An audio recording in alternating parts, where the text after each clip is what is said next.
This conference will now be recorded. I'd like to call the November 18th, 2020 regular meeting to order at 7 p.m. Are there any additions or corrections in tonight's agenda?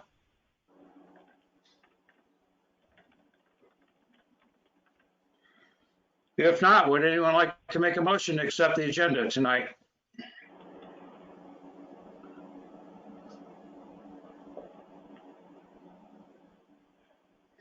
I'll make a motion. We accept the agenda as written. Thank you, Councilor Allen. Is there a second? Councilor Webb will second. Thank you, Councilor Webb. Would you call the roll, please, Stephanie? Councilor Wagner. Aye. Councilor Webb. Aye. Mayor Hobart. Aye. Councilor Allen. Aye. Councilor McNair. Aye. Motion carried. Thank you, Stephanie. New business, brief review of the amended downtown parking standards. Okay, so I'm bringing this to you on behalf of Matt Straight, who is in a hearing tonight at a different city. Staff is requesting that you read the red line versions of what you requested to be put into the code and tell us, yep, we're good to go, and staff will bring it to you in a public hearing. Or no, change something. Has everybody had a chance to read them? I have, and it seemed all right to me from my remembering of what we agreed on. Perfect.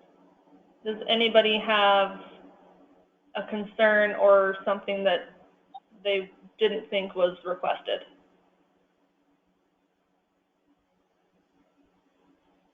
Councilor Webb.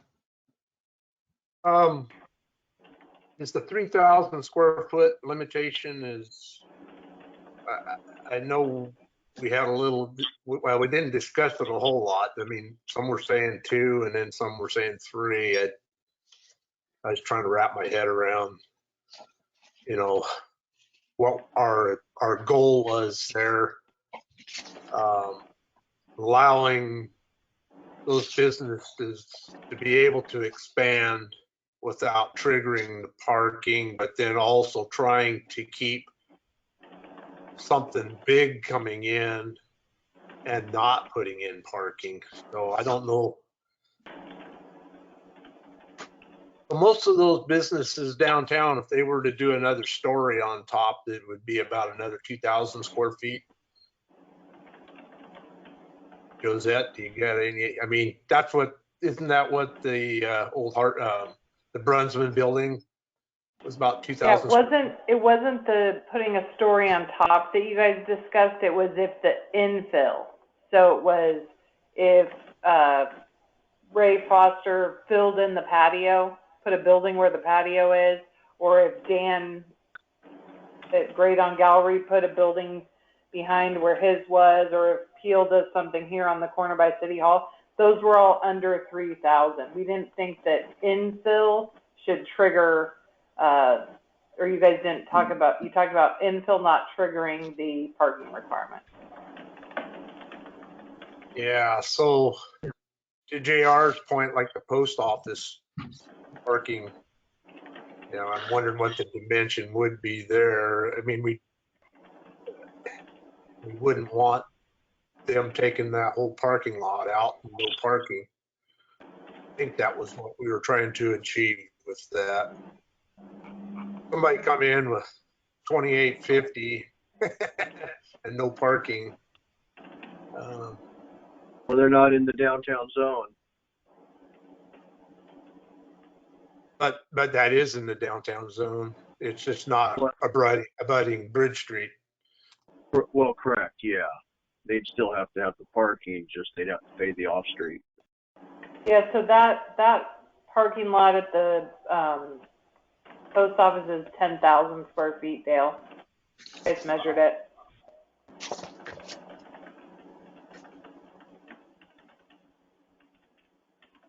Hey, Dale, when I read that, Go ahead, JR. When I did read that a couple of times today, it kind of, we talked about you leave one wall up and call it a remodel. So I don't know if we need to just clarify that someone can't leave one old wall up, add 4,500 square feet and say it's not a new construction. So Go ahead, Stephanie. my recollection of that discussion that we had, we used the movie theater as an example, that we wouldn't maybe want to require them to put parking if they were to rebuild, because if they took down 3 walls and rebuilt the exact same building, but today's building code and seismic, that wouldn't be a bad thing. It would be good. And I know that's kind of a hard example because it's on the main street, but if you used one of the side buildings, a remodel, the agreement that I heard was that a remodel might not be a bad thing. Well, the remodel's a good thing, but when you buy a tiny little building and then add 10,000 square feet and leave one wall up, that could be another issue. That's all I was kind of wondering about. That would be expanding the footprint, though. The discussion we had was if it was the exact same footprint. If you're expanding, then you trigger those requirements. Just okay, like I didn't see. I guess I missed the footprint area in there. Maybe it's in another section.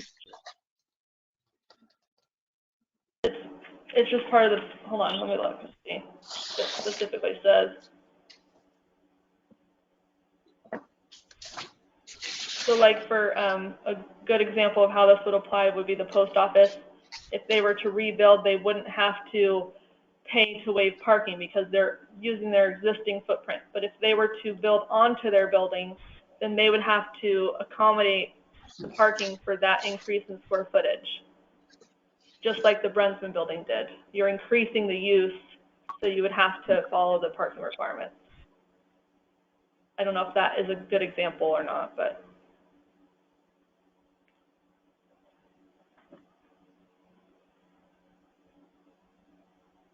Guess I didn't quite follow that. Because the post office, if somebody builds in the parking lot, that's going to be a new structure.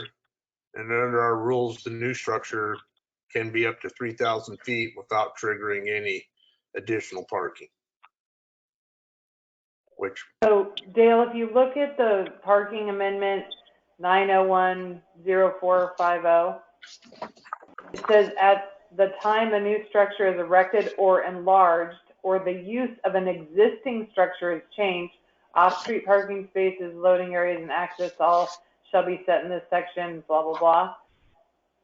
There's no minimum requirement for properties fronting Bridge Street and Nehalem Highway. However, should a property owner or the properties elect to provide or construct new parking, they shall follow the things.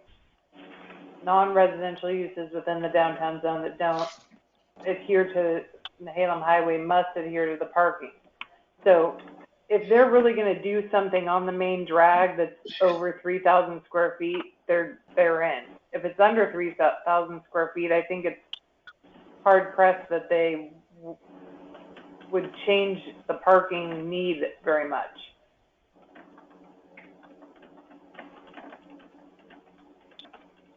Does that make sense?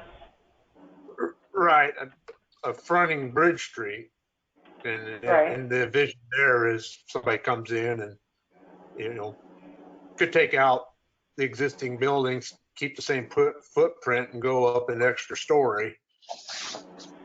And we were kind of saying, well, okay, that's probably not a bad thing. We can probably accommodate that, but it's still like the post office or a Century Market. That's my concern is somebody were to come in and take out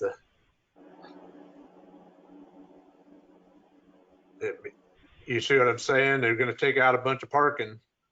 But they're still going to trigger the requirement.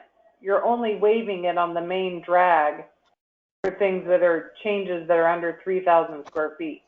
Everywhere else, you still have the requirement, just like we were talking about the vet building becoming the church. They're off the main drag, so they're going to have to buy into some sort of parking or find parking to lease or something. Okay, so we're keeping that provision in then.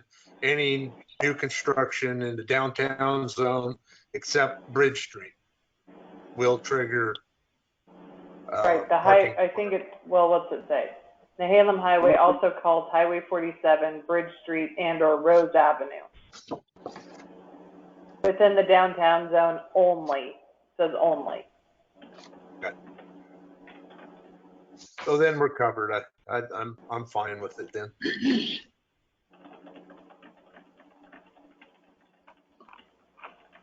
Any other questions or discussions on the amendment?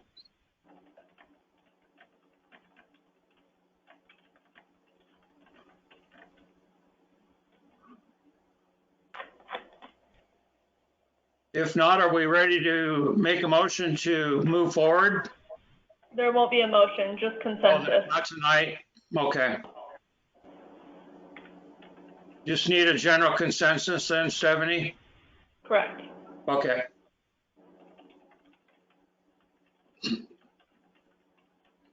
I'm in favor of it. So am I. At this time, I don't see an issue.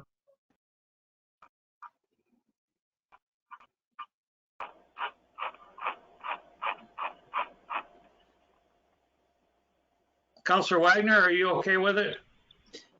Yes, absolutely. I appreciate all the work that's been done and glad to see it come before us.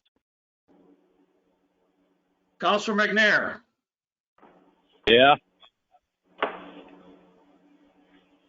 Looks like we have a general consensus, Stephanie. Thank you.